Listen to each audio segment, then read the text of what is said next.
One plus node CE4 എന്ന പുതിയൊരു smart phone ഇപ്പം ഇന്ത്യൻ മാർക്കറ്റിൽ ലോഞ്ച് ചെയ്തിട്ടുണ്ട്. ഈ ഒരു സ്മാർട്ട് ഫോൺ 25,000 രൂപ പ്രൈസ് റേഞ്ചിലാണ് വരുന്നത്. ഈ ഒരു വീഡിയോയിൽ നമ്മൾ നോക്കാൻ പോകുന്നത് വൺ പ്ലസ് നോഡ് CE4 എന്ന സ്മാർട്ട് ഫോണിൻ്റെ ഒരു സ്പെസിഫിക്കേഷൻ അനാലിസിസ് ആണ്. നമ്മൾ ആദ്യം ഡിസ്പ്ലേയുടെ ആയിട്ട് നോക്കുകയാണെന്നുണ്ടെങ്കിൽ വൺ പ്ലസ് നോഡ് CE4ൽ 6.7 ഇഞ്ചിൻ്റെ ഫുൾ HD പ്ലസ് ഡിസ്പ്ലേ ആണ് വരുന്നത്. AMOLED ഡിസ്പ്ലേയും കാര്യങ്ങളൊക്കെ ഇതിൽ കൊടുത്തിട്ടുണ്ട്. പിന്നെ പഞ്ചോൾ ഡിസൈൻ വരുന്നുണ്ട്. പഞ്ചോൾ വരുന്ന ടോപ്പ് സെൻറ്റർ ഭാഗത്തായിട്ടാണ്. അതുപോലെ തന്നെ 120 ഹെർട്സിൻ്റെ റിഫ്രഷ് റേറ്റും കാര്യങ്ങളൊക്കെ ഇതിൽ സപ്പോർട്ട് ചെയ്യുന്നുണ്ട്. 10-bit ഡിസ്പ്ലേ, HDR10+, ഇതുപോലുള്ള ഫീച്ചേഴ്സൊക്കെ ഇതിൽ വരുന്നുണ്ട്. ഏകദേശം 93.4% സ്ക്രീൻ ടു ബോഡി റേഷ്യോ ആണ് ഇതിൽ കൊടുത്തിരിക്കുന്നത്. 20:9 എന്നുള്ള ആസ്പെക്ട് റേഷ്യോയിലാണ് ഈ ഒരു ഡിസ്പ്ലേ വരുന്നത്. പിന്നെ പീക്ക് ബ്രൈറ്റ്നസ് വരുന്നത് 1100 നിറ്റ്സ് ആണ്. അതുപോലെ തന്നെ 2160 ഹെർട്സിൻ്റെ PWM ഡെമ്മിങ് എന്നുള്ള ഫീച്ചറും ഇതിൽ വരുന്നുണ്ട്. അപ്പോൾ നമ്മൾ ഡിസ്പ്ലേ ഫീച്ചേഴ്സ് മൊത്തത്തിൽ നോക്കുമ്പോൾ ഈ ഒരു പ്രൈസ് റേഞ്ചിൽ ഇത് അത്യാവശ്യം തിരക്കുള്ള നല്ല ഡിസ്പ്ലേ ഫീച്ചേഴ്സ് തന്നെയാണ്. അപ്പോൾ ഡിസ്പ്ലേയുടെ കാര്യത്തിൽ കോംപ്രമൈസ് ഒന്നുമില്ല, നല്ല ഡിസ്പ്ലേ ഫീച്ചേഴ്സും കാര്യങ്ങളൊക്കെ ഇതിൽ വരുന്നുണ്ട്. In display finger print sensor ഇതിൽ കൊടുത്തിട്ടുണ്ട്. പിന്നെ ഫോണിൻ്റെ വെയിറ്റ് വരുന്നത് 186 ഗ്രാം ആണ്. പിന്നെ ബാറ്ററി 5500 mAh വരുന്നുണ്ട്. അത്രയും ബാറ്ററി കപ്പാസിറ്റി ഉണ്ടായിട്ടും വെയിറ്റ് 186 ഗ്രാമിൽ മെയിൻറ്റെയിൻ ചെയ്തു എന്നുള്ളത് വളരെ നല്ലൊരു കാര്യം തന്നെയാണ്. പിന്നെ 8.4 mm ആണ് ഫോണിൻ്റെ തിക്നെസ് വരുന്നത്. IP54 റേറ്റിംഗ് ഇതിൽ സപ്പോർട്ട് ചെയ്യുന്നുണ്ട്. ഈ ഒരു ഫോണിൻ്റെ ഡാർക്ക് ക്രോം അതുപോലെ തന്നെ സെൽഡൻ മാർബിൾ എന്നീ കളർ വേരിയൻസ് ആണ് ഇപ്പോൾ ലോഞ്ച് ചെയ്തിരിക്കുന്നത്. ഇനി പ്രോസസ്സറിൻ്റെ കാര്യത്തിലോട്ട് വരികയാണെന്നുണ്ടെങ്കിൽ സ്നാപ്ഡ്രാഗൺ 7 Gen 3 എന്ന പ്രോസസ്സർ ഇതിൽ കൊടുത്തിട്ടുണ്ട്. ഈ ഒരു പ്രൈസ് റേഞ്ചിൽ ഇത് അത്യാവശ്യം തിരക്കേടില്ലാത്ത നല്ലൊരു പ്രോസസ്സറൊക്കെ തന്നെയാണ്. അപ്പം അത്യാവശ്യം തിരക്കേടില്ലാത്ത നല്ല ഡിസ്പ്ലേ ഫീച്ചേഴ്സിൻ്റെ കൂടെ അത്യാവശ്യം തിരക്കേടില്ലാത്ത നല്ലൊരു പ്രോസസ്സറും ഇതിൽ കൊടുത്തിട്ടുണ്ട്. ഇപ്പോൾ ഒരു കമ്പാരിസന് വേണ്ടിയിട്ട് പറയുകയാണെന്നുണ്ടെങ്കിൽ 25,000 രൂപയ്ക്ക് താഴെ നമുക്ക് കിട്ടുന്ന ഫോണുകളിൽ സ്നാപ്ഡ്രാഗൺ 7S Gen 2 അതുപോലെ തന്നെ MediaTek Dimensity 7200 ഇതുപോലുള്ള പ്രോസസ്സറുകളൊക്കെ വരുന്നുണ്ട്.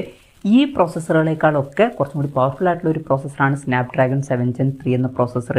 പിന്നെ പോക്കോ X6 Pro എന്ന സ്മാർട്ട് ഫോൺ 26,000 രൂപ പ്രൈസ് റേഞ്ചിൽ വരുന്നുണ്ട്. അതിൽ MediaTek Dimensity A300 Ultra എന്ന പ്രോസസ്സറാണ് വരുന്നത്.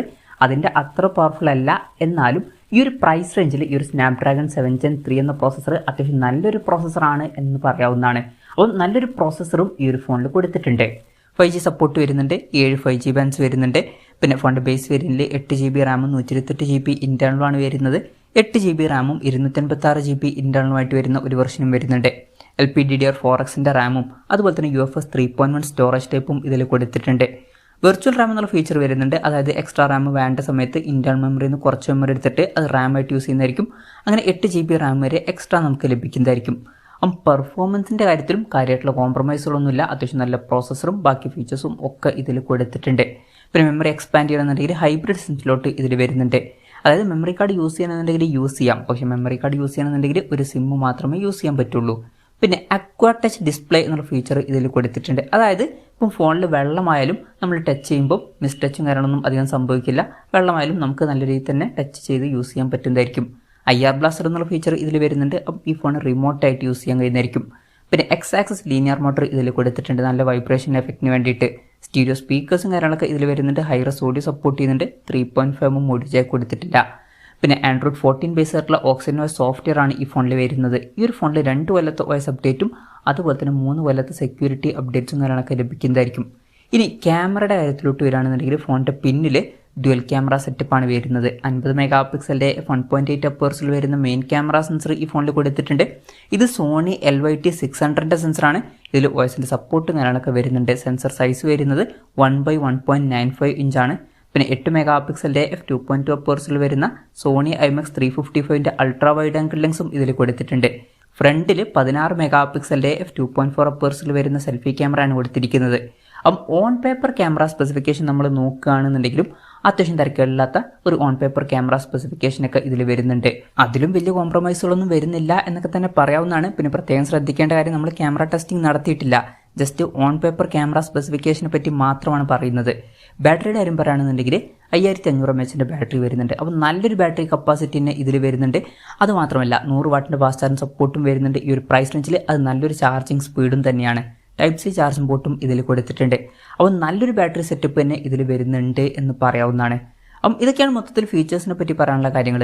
ഇനി വിലയുടെ കാര്യം പറയുകയാണെന്നുണ്ടെങ്കിൽ 8GB റാം 128GB ഇൻറ്റേർണൽ വെർഷൻ്റെ വില വരുന്നത് 24,999 രൂപയാണ്. അതുപോലെ തന്നെ 8GB റാം 256GB ഇൻറ്റേർണൽ വെർഷൻ്റെ വില വരുന്നത് 26,999 രൂപയാണ്.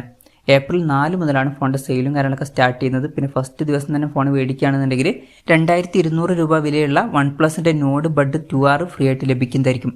പിന്നെ ഇതുകൂടാതെ ബാങ്ക് ഓഫേഴ്സും കാര്യങ്ങളൊക്കെ ഉണ്ട്. 1500 രൂപയുടെ ബാങ്ക് ഓഫേഴ്സ് വരെ ലഭിക്കുന്നതായിരിക്കും.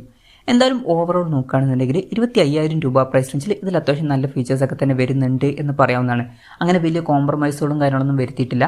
അത്യാവശ്യം നല്ല ഡിസ്പ്ലേ ഫീച്ചേഴ്സും അത്യാവശ്യം നല്ലൊരു പ്രോസസ്സറും ഓൺ പേപ്പർ തിരക്കുള്ള നല്ലൊരു ക്യാമറ സ്പെസിഫിക്കേഷനും നല്ലൊരു ബാറ്ററി സെറ്റപ്പും ഇതിൽ കൊടുത്തിട്ടുണ്ട്. അപ്പം കാര്യമായിട്ട് ഈ ഒരു പ്രൈസ് റേഞ്ചിൽ കോംപ്രമൈസ് ഇല്ലാത്തൊരു ഫോണാണ് ഈ ഫോൺ എന്നൊക്കെ പറയാവുന്നതാണ്. അപ്പം ഈ ഒരു പ്രൈസ് റേഞ്ചിൽ ഈ ഒരു ഫോൺ തീർച്ചയായിട്ടും കൺസിഡർ ചെയ്യാൻ പറ്റിയിട്ടുള്ള ഒരു ഫോണായിട്ടാണ് എനിക്ക് തോന്നിയിട്ടുള്ളത്. എന്തായാലും OnePlus Nord C4 എന്ന സ്മാർട്ട് ഫോണിനെ പറ്റിയിട്ടുള്ള നിങ്ങളുടെ അഭിപ്രായം ജസ്റ്റ് ഒന്ന് കമൻറ്റ് ചെയ്യുക.